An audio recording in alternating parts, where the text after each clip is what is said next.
밥 먹었나? 그래, 항상 기도하고 있대. 이런 표현을 들으면 마음이 얼마나 든든한지 모릅니다.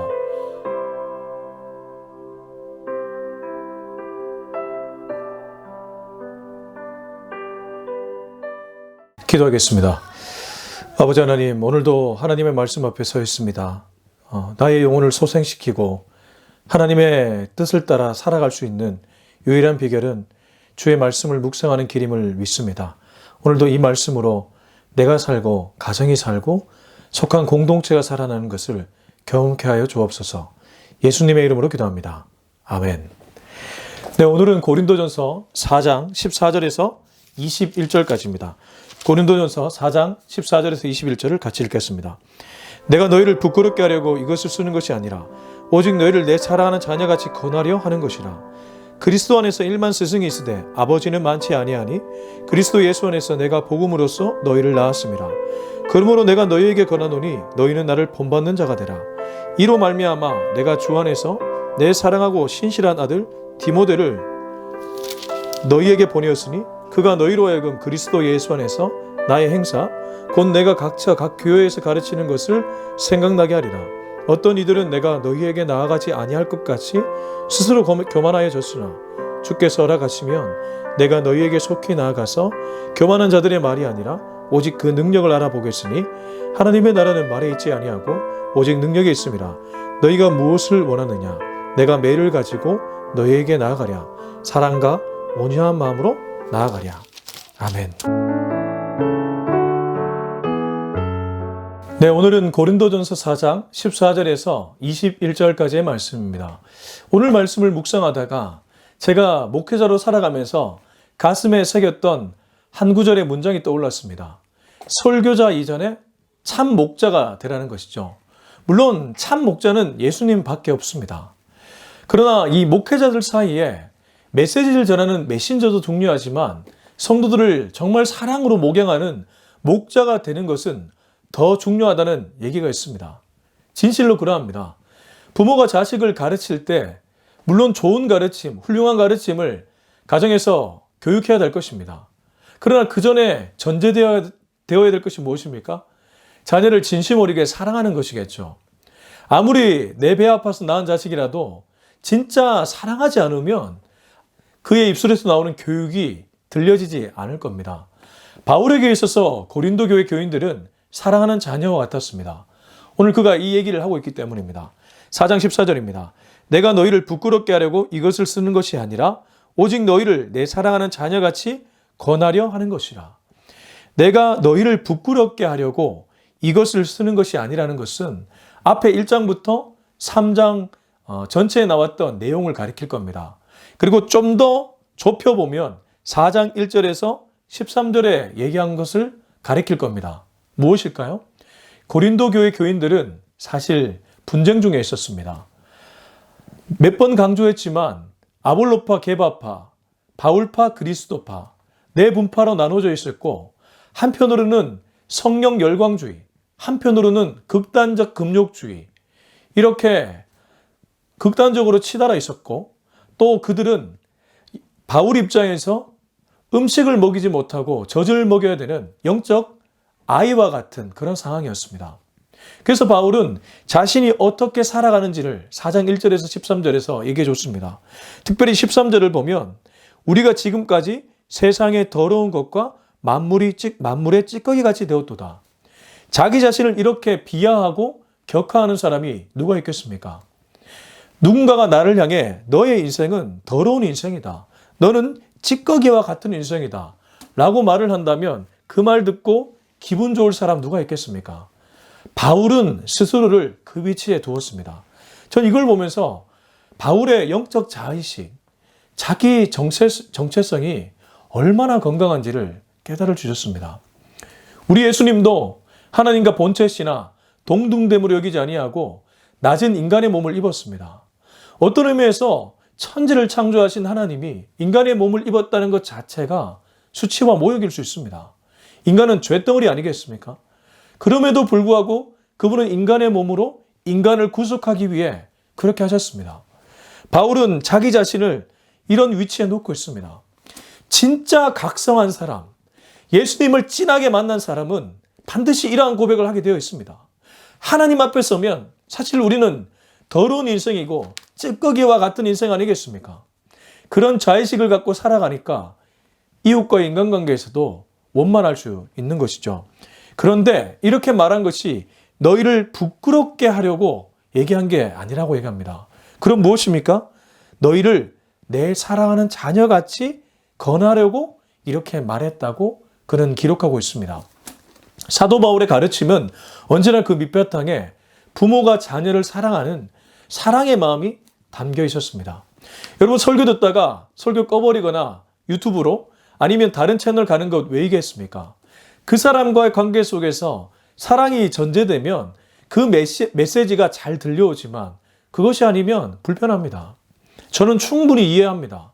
부모가 자식을 가르칠 때도 사춘기 무렵에 부모에 대한 반감이 있는데 충분한 사랑 없이 말을 하면 다 튕겨져 나가죠. 하물며 친구끼리의 관계도 그렇습니다.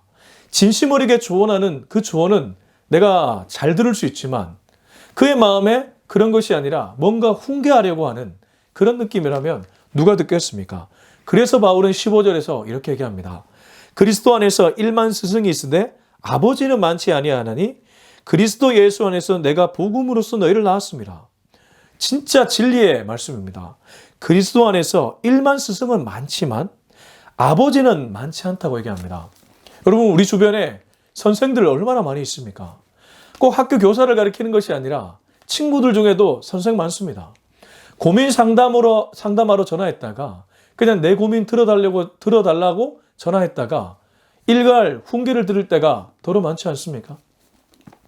우리는 우선 그 사람의 입장을 경청해 줘야 될 것입니다.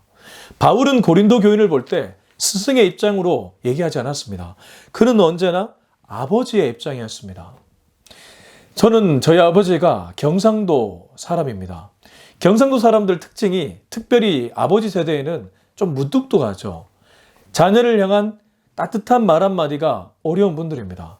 근데 아버지가 예수님을 진짜 진하게 경험하고 나서 바뀐 부분이 통화를 하면 예전에는 자기 할 말만 하고 끊어버리셨는데 지금도 완전히 그것이 바뀐 건 아니지만 그 말 한마디에 사랑의 정서가 묻어있음을 느낄 수 있습니다.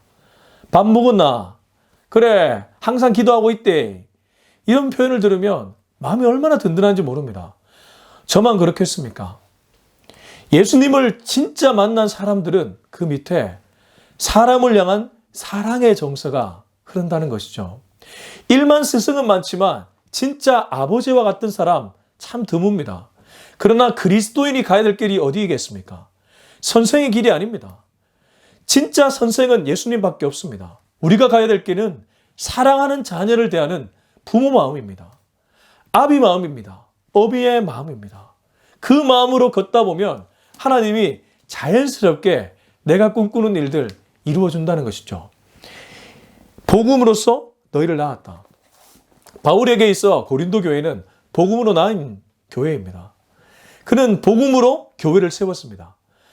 자신의 배가 아파서 교회를 세운 것처럼 한 영혼 한 영혼을 그렇게 세웠다는 것이죠. 이 시대 교회의 비극이 어디서 비롯되는지를 저는 이 구절을 보면서 읽어낼 수 있었습니다. 바울은 손수 고린도 교회 교인들을 세워나갔습니다. 물론 이후에 다른 지역으로 가면서 또 다른 사람을 그 교회의 지도자로 세웠겠지만 그 교회를 세워나가기까지는 손수 한 명 한 명을 일으켰을 것입니다. 지금 왜 교회가 문제입니까? 청빙을 합니다. 목사님을 청빙합니다. 그걸 부정하고 싶은 생각은 없지만 청빙한 목사를 보는 눈, 보는 시각이 어떻습니까? 잘하나 보자. 그 목사도 만약에 경험치에서 한 영혼 한 영혼을 정말 세워가는 훈련을 하고 교회 청빙받았다면 아마도 교회 청빙받은 후에 영혼들 한 명 한 명 알아가는데 주안점을 둘 것입니다. 메시지는 그 이유라는 것이죠. 메시지가 중요하지 않다는 뜻이 결코 아닙니다. 중요합니다. 말씀을 바르게 전하는 일 정말 중요합니다. 그러나 그 이전에 전제되어야 될 것이 한 영혼 한 영혼과 관계를 맺고 그 영혼의 필요가 무엇인지를 살펴보고 그 관계 속에서 말씀을 전하고 메시지를 전할 때 더 효과적으로 전달된다는 것이죠. 바울은 복음으로 고린도 교회를 낳았다고 표현합니다. 16절. 그러므로 내가 너희에게 권하노니 너희는 나를 본받는 자가 되라. 누가 감히 자신을 본받으라고 말할 수 있겠습니까? 내 앞에 이 얘기를 읽어보면 충분히 공감이 가죠. 바울이라면 고린도 교인들을 향해서 본받는 자가 되라고 얘기할 수 있을 겁니다. 아니, 우리들에게 그렇게 얘기할 수 있을 겁니다. 무엇을 본받아야 될까요? 복음으로 고린도 교회를 낳았다는 부모 마음을 본받으라는 것이죠. 선생 되지 말고 아버지가 되라, 어미가 되라, 그걸 본받으라고 얘기합니다. 사랑입니다. 17절. 이로 말미암아 내가 주 안에서 내 사랑하고 신실한 아들 디모데를 너희에게 보내었으니 그가 너희로 하여금 그리스도 예수 안에서 나의 행사 곧 내가 각 교회에서 가르치는 것을 생각나게 하리라. 바울은 디모데를 자신의 후계자 비슷하게 생각했습니다.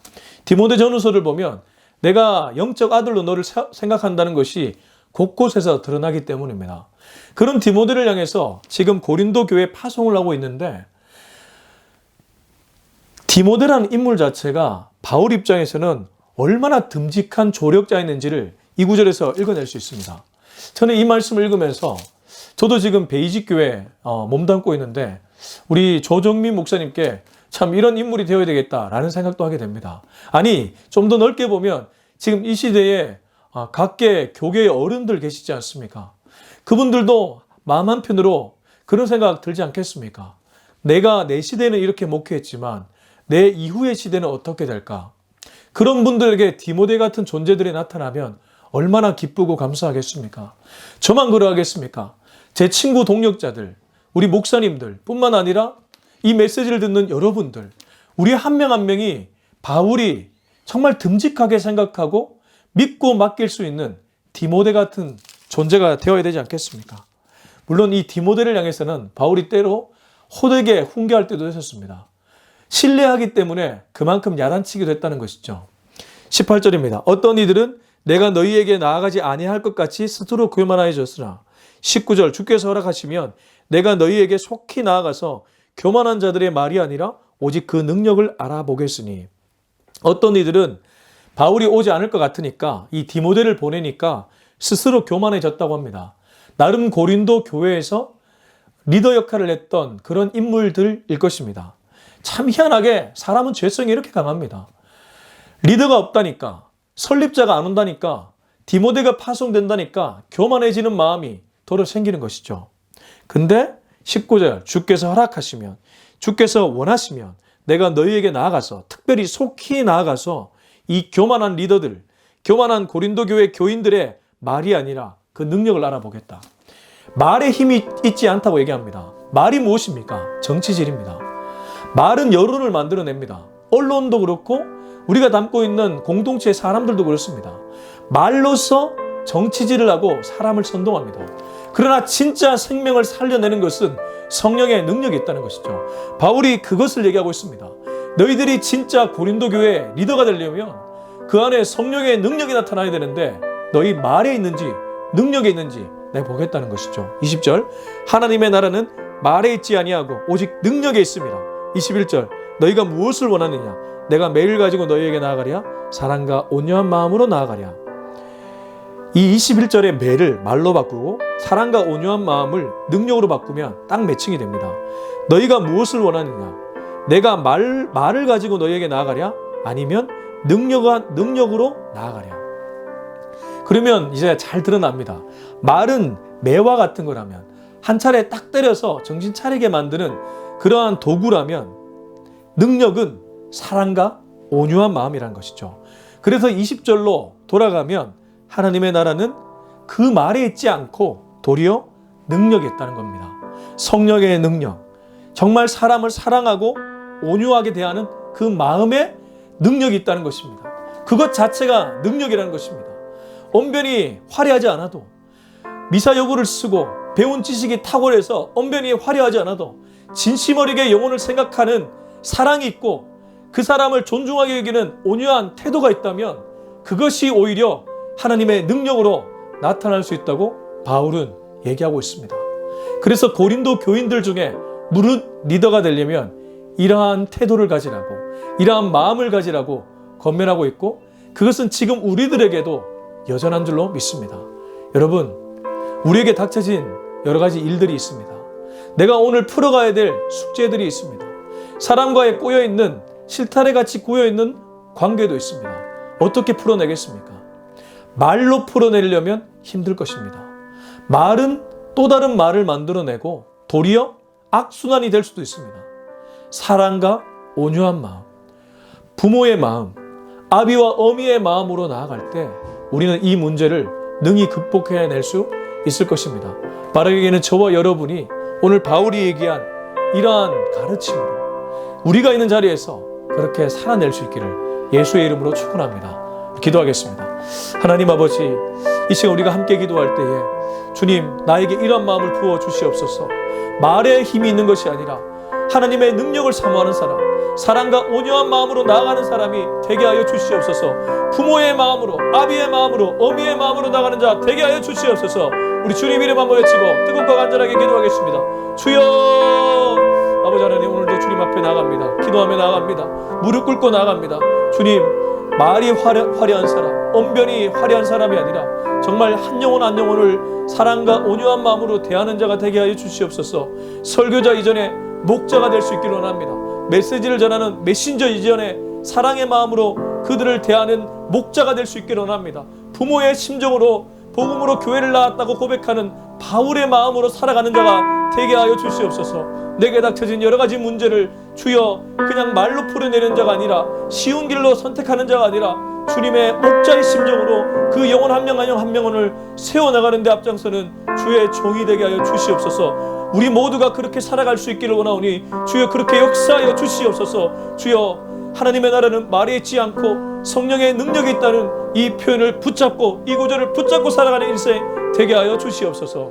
이제는 우리 주 예수 그리스도의 은혜와 하나님의 다음없는 사랑과 성령의 위로교통 충만하심의 역사가 하나님의 나라가 말에 있지 않고 오직 성령의 능력이 있다는 것을 믿고 그대로 살아가기를 다짐하는 우리 모두의 머리 위에 지금으로부터 영원토록 함께 하기를 간절히 축원하옵나이다. 아멘.